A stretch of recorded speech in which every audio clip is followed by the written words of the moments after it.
Good afternoon.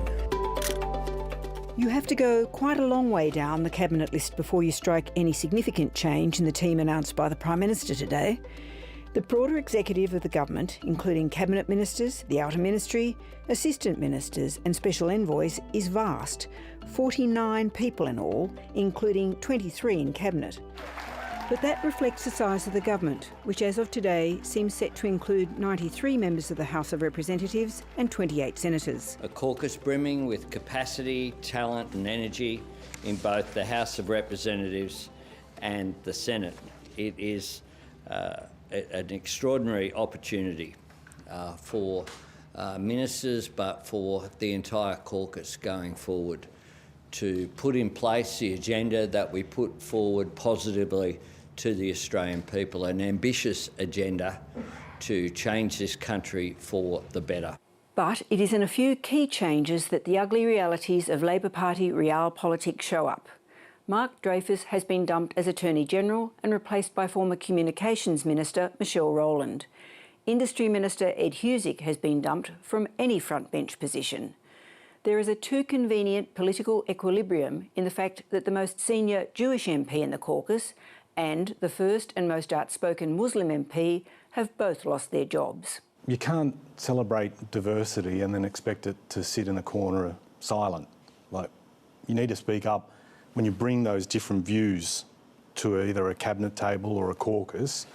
I certainly took the view you need to speak up for the communities that you care about. I certainly tried to help us navigate wretchedly difficult issues, such as what we're seeing has unfolded in Gaza post the horrors of October 7. I don't think I could ever stay silent in the face of innocent civilians being slaughtered in their tens of thousands and being starved out of Gaza. The most conspicuous casualties of the reshuffle were both members of Labor's right faction, one from New South Wales and one from Victoria. Daniel Molino has a doctorate in economics from Yale University, which made him next cab off the rank from his Victorian right faction. Mark Dreyfus was regarded as having had his turn, despite having been begged to stay and run again after the death of his wife Deborah at the end of 2023. But it became clear last week that the Victorian right's factional leader, Deputy Prime Minister Richard Marles, also wanted to accommodate the impatience of his young factional numbers man Sam Rae, who will join the Outer Ministry as Minister for Aged Care and Services. Did you fight for either Mark Dreyfus or Ed Husic to stay in the ministry, and if not, why not? Look, we have a process in the Labor Party caucus. You've been watching it for some time. Accommodating Marles and Sam Rae meant pressuring the New South Wales right to give up one of its positions. Without doubt, Ed Husic had rubbed his senior cabinet colleagues up the wrong way, both by his outspoken comments on Gaza and by his advocacy for his industry portfolio. In particular, on issues like Gaza, there needed to be faith in Muslim communities around the country that their voice was being heard. That was really important. A lot of communities, members of Muslim communities, stayed with the government through this election, and I would hate to think that they've felt abandoned after that. The apparent lack of tolerance for dissent in the Albanese government bodes badly for any robust debate about policy. The clashes within the Hawke government on policy, including from figures like Peter Walsh and John Button, often challenged the orthodoxy of the day, but it did not stop the government serving 5 terms. The public got the benefit of debates about important issues being properly advocated and tested.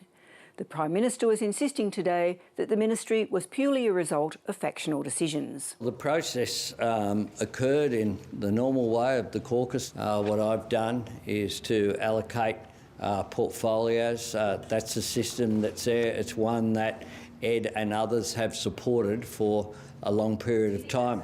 But there is some scepticism about this within the caucus, given the PM's preparedness to take a hands-on role in the past in pre-selections in Victoria and New South Wales.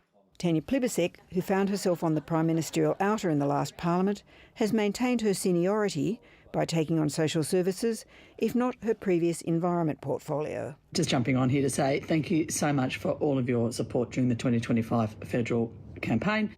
The tally of seats in doubt shrank further today, with the ABC calling the hotly contested seat of Kooyong for Independent MP Monique Ryan and the Canberra seat of Bean for Labor's David Smith. While Anthony Green has also called Bradfield for Liberal Giselle Kaptarian, her opponent Nicolette Buller is not conceding at this stage. The fallout of an extraordinary election was also playing out, with the first of 3 leadership ballots due to be conducted this week, when the Nationals Party room met this afternoon. David Littleproud faced a challenge from Senator Matt Canavan. I think we need a shake-up. I think the party deserves a choice. I think the people of Australia deserve a choice. I don't think we gave them enough of a real choice at the last election.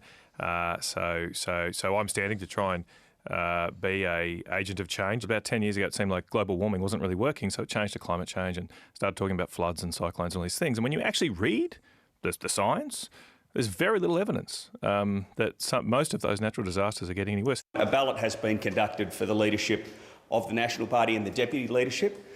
David Littleproud has been elected as leader of the National Party, and Kevin Hogan has been elected as deputy leader of the National Party, and Bridget McKenzie has been elected as leader of the National Party in the Senate. It's a great honour to lead our great party. I'm proud of our achievements over the last 3 years. The last 3 years where I think we set the policy agenda. It will be the Liberal Party room's turn tomorrow to choose a leader, and thus the new leader of the opposition. We got it wrong.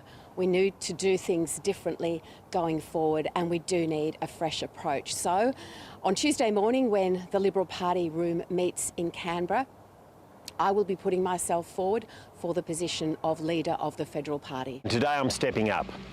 I'm announcing my candidacy for the leadership of the Liberal Party. Saturday's results send a clear message. We need big, bold policy ideas on housing, energy, cost of living, national defence, and we need to match them with a party that's fit to win. Bringing in new talent, especially more women. The fighter in me feels, I'm obliged to step up. This is about bringing hope to the Australian people and the Liberal Party that we can absolutely rebuild if we remember where we've come from and use those values to create policy and to move forward. Tomorrow's contest will see Deputy Leader Susan Lee up against a joint Taylor-Price ticket, with the possibility of a wildcard entry from returning MP Tim Wilson, whose battle with Independent MP Zoe Daniel for the seat of Goldstein has yet to be conceded. In contrast to the government, the spoils, even if only of opposition, will only have to be shared by around 41 MPs and around 26 senators.